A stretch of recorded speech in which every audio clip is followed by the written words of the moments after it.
Welcome to HNS Anime and Manga. Like the video and subscribe channel and ring the bell. Chapter 4 The Undead King's Minion. This is the girls' dorm for our team. Ryselia's unit lived in the Resvelg dorm. It was fairly removed from the center of Excalibur Academy, where most of the facilities were concentrated. Its appearance seemed to stand in contrast to the rectilinear designs of the city's buildings, being closer to the familiar site of a noble's estate. Retro culture, I believe it was called. It likely used the architecture of the old kingdom of Londerk as its motif. Londerk was a great kingdom that once commanded corps of magical knights, but the nation eventually submitted to Leonie's army of the dead and swore fealty to him. Dorms are assigned according to a platoon's achievements, Ryselia explained, pushing the door open. Platoon. That guy, Muzel, had told Ryselia to join his platoon. It's a tactical unit Holy Swordsmen deploy in. They're usually made up of 5 to 6 people, the girl continued. She explained that Excalibur Academy organized platoons to fight voids. Holy Swords had a wide variety of abilities, and so it was recommended that members with abilities that complemented and augmented each other team up and work together. There was no limitation on the members' gender or age, and it wasn't unusual for upperclassmen to partner up with younger students. The academy works on a complete merit system. Besides the missions platoons are sent on, there are training matches between Holy Swordsmen and all sorts of other tests. Platoons with high rankings get to stay in newer dorms. The Fafnir dorm has air conditioning, the newest workout equipment, a jacuzzi, and even a sauna. I see. Ryselia was obviously quite passionate about the issue, but Leonis could muster little more than a vague response. He didn't have the faintest idea what a jacuzzi was. Probably some sort of weapons system. Ryselia's room was up the stairs, on the second floor. Come in, make yourself at home. Ryselia stepped in first and motioned for him to follow. It might be a bit late to be asking this, but is it all right for me to be in a girl's dorm? It's fine, Leo. You're still a kid. Leonis wasn't sure what was so fine about it but entered all the same. The room was neatly furnished. There was a sofa arranged with cushions, a bed with neat sheets spread over it, and a wooden dining table sporting a porcelain teapot. Sitting on the windowsill was a pot with a decorative cactus. It was quite different from the oppressive atmosphere of the Undead King's death hold. Being in your own room sure is relaxing. The silver-haired girl sat on the edge of her bed and started taking off her knee socks. I am standing right here, you know, Leonis thought, his heart skipping a beat despite himself. The glimpse of her healthy, shapely thighs peeking out from under the hem of her skirt was dazzling. Maybe I should clear my throat to remind her I'm in the room. But pointing that out would make it clear he was looking at her that way. Why am I getting so flustered? I'm a Dark Lord. I need only confidently state my business. And having convinced himself, Leonis averted his gaze slightly. Oh, Leo, you head into the bath first. Okay. Ryselia pointed to a door as she started undoing the buttons on her blouse. Warm water poured over Leonis's skin, and white steam rose and clouded his vision. The bathroom attached to Ryselia's room was surprisingly large. The boy knew of private baths like these, but they were reserved for nobles and royalty. Common people used public bathhouses or hot springs. She does seem to be of noble birth. Ryselia had a personal maid and conducted herself with a refined gentility. The shower's warm water rained down,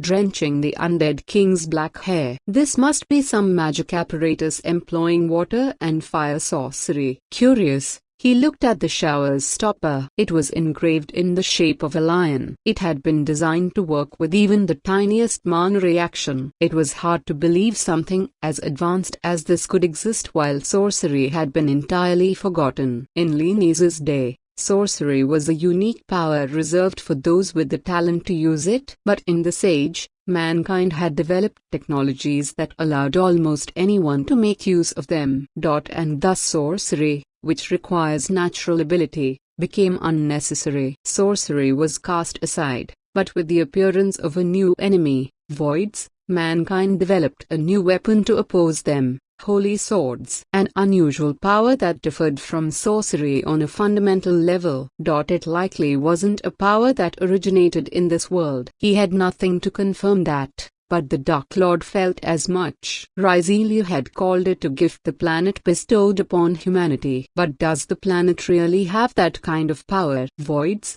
holy swords. Everything was too different from the time with which Leonis was familiar. Even if he was to try rebuilding the Dark Lord's armies, he lacked information about this world. A mistake now would do nothing but cause him more trouble. More importantly, had she really been reincarnated into this world? For the time being, I should wait for Shari and Blackers to return with their reports. Leonis covered his hands in foamy soap and started rinsing his hair. Incidentally, I did hear something interesting back there. He recalled the conversation he'd overheard a short while earlier. Large ruins were detected on the seabed below. Leonis happened to know exactly what those ruins were. This area was where Deathhold, Necrozoa's fortress, once stood. It was also the site of the final battle between the 6 heroes and the Dark Lord's armies, which meant that below these waves slumbered the remains of countless undead and monsters, as well as the Oxyjarocale Degradios, the one who'd merged with the Holy Tree. The Oxyge had a kind of immortality, too, but even he shouldn't have been able to survive on the ocean floor. But the fact that voids had spawned there was of interest. Just a coincidence, perhaps, or maybe. But just as the thought crossed his now foamy head, Leo, are you all right in the? Yes, the water's just the right. Leonis reflexively turned toward the voice and let out a yelp. Silvery hair fluttered from across the steamy room.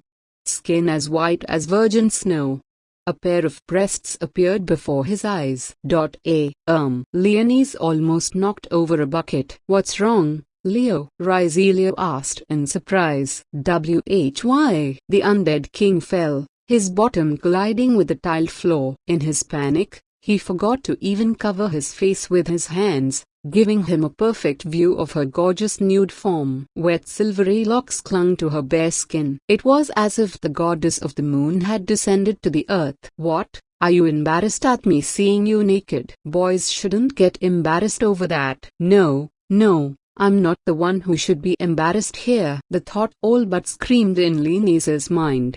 Maybe this was considered the norm in this weird post-1000-year world. Perhaps this era's sense of decency differs from my times as well. Putting aside how odd it was for an undead king to be hung up over decorum, Leonis was quite taken aback. His confusion caught Ryzelia's attention. She peered down at the boy. Ah, she suddenly exclaimed. What is it? Leonis asked, a hint of fear in his voice. You're supposed to use shampoo for your hair, not soap. Huh? She frowned and sat Leonis down on a chair. You've got such pretty hair. You shouldn't damage it like that. She poured hot water over his hair and began rinsing it. I can wash myself. No, let your big sister handle it. Leonis shut his eyes tight as he felt a bit of shampoo get into them. What lovely skin. It's hard to believe you didn't live in the city. Ryzelia started rubbing his back with a sponge. This girl had the greatest of the Dark Lords completely at her mercy. Every now and then, Leonis felt a soft, squishy sensation against his back. As his pulse skyrocketed, he made conscious, pained efforts to not dwell on what the source of it might be. Ryzelia, on the other hand, didn't seem to mind pressing her skin against his at all. Is this because of this child body, or whatever it was? The feeling of her slender fingers rinsing his hair was a pleasant one. Until her hand suddenly stopped. Could I tell you a bit about myself? She asked. Sure. Leonis nodded. She turned off the shower water. My parents were killed by voids, she confided in a whisper. They called it a stampede, an unpredictable, large-scale disaster instigated by a void that commanded others. It happened 6 years ago. My old home, the 3rd Assault Garden, was destroyed in a single night. She went on to detail that her parents were holy swordsmen and commanders of the Assault Corps, and that they had died in the line of duty, defending the civilians. The only members of Crystalia House to survive were her and her maid, Regina. The search and rescue forces found us 10 days later. It was expected that the daughter of two holy swordsmen would exhibit the same power, so I was admitted into Excalibur Academy. But Rizelia trailed off into bitter silence. You can't produce a holy sword. That's right, Rizelia nodded. What Muzel said is true. I haven't awakened the power of a holy sword. According to Rizelia, children with the factor that allowed one to produce a holy sword manifested at least part of the power at the age of 10 at the earliest and 14 at the latest. And in cases like Rizelia's, where both parents were holy swordsmen, the chance of the child manifesting the power was nearly 90%. But despite all her efforts, she couldn't summon a holy sword. She proactively went on ruin explorations, thinking that a weapon given to mankind to combat voids might materialize more easily when fighting them. That's reckless. Why yes. I know that. Rizelia hung her head at Leonie's remark. But if I don't awaken a holy sword soon, I'll lose my right to be here. Her voice was tinged with anxiety and bitterness. Leonie understood how she felt perfectly. That feeling of wanting power more than anyone else but being unable to attain it. Just as he had once wished for the power to protect those dear to him. But I believe I'll eventually awaken a holy sword. Rizelia clenched her fists to her chest. Leo. Rizelia's voice was now a whisper. What would you think of joining my platoon? Me. Join your platoon? He felt her nod gently. Of course, you don't have to if you don't want to. The young woman lowered her head. You're free to join whichever platoon you like. Your holy sword can heal injuries, so I'm sure a lot of other units would want you. Rizelia sped through the words under her breath. Is this an attempt to recruit me? So that's why you've been employing your feminine wiles. Maybe I've misjudged you. Feminine with no, that's not it at all. Flustered, Rizelia hurriedly pulled her body away from Leonie's. I'm only joking, Leonie said. But you couldn't fault me if I were to misunderstand, could you? You might have a cute face, but you're a bully on the inside. Rizelia pouted. But Leonie knew she was a fair and honest person. It was why she had told him she couldn't use a holy sword before asking him. A girl who couldn't manifest a holy sword. A girl on the verge of being cast out of the academy, accepting people with ulterior motives like that scum, Muzel. There weren't many who'd see any benefit to teaming up with a girl like Rizelia. Whatever happens, it was my intent to stick with her anyway. After all, he would be better off having his minion at his side. If you join our platoon, you'll always have tasty sweets whenever you want them. Trying to reel me in with food this time. That's when it happened. Rizelia staggered, as if hit by a sudden dizziness. Are you alright? Leonie caught her by the shoulders. She probably didn't realize this herself, but her body was deathly cold, like a corpse.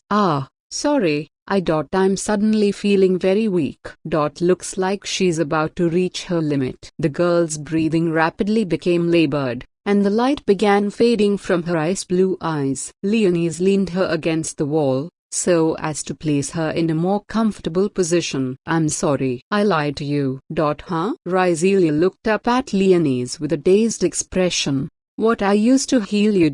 Wasn't the power of a holy sword, Celia. What he'd done couldn't even rightly be considered healing, because despite everything, she was already Rizelia Crystalia is already dead. Leo? What are you saying? Rizelia asked through labored breaths. Her expression made it plain that the young woman hadn't grasped what the boy had said. Well, I suppose it's only natural. It pained Leonie to see Rizelia in such a state. He averted his gaze as he continued to explain. There's no mistaking that a monster in the ruins killed you, Celia. And my power only governs over death, so I can't resurrect a life that's been lost. It was true, the undead King Leonie couldn't use holy magic. Therefore, he'd had to use magic from the realm of death to resurrect her as an undead. But unfortunately, You only seem to be alive. Leonese shook his head. This seal is the proof.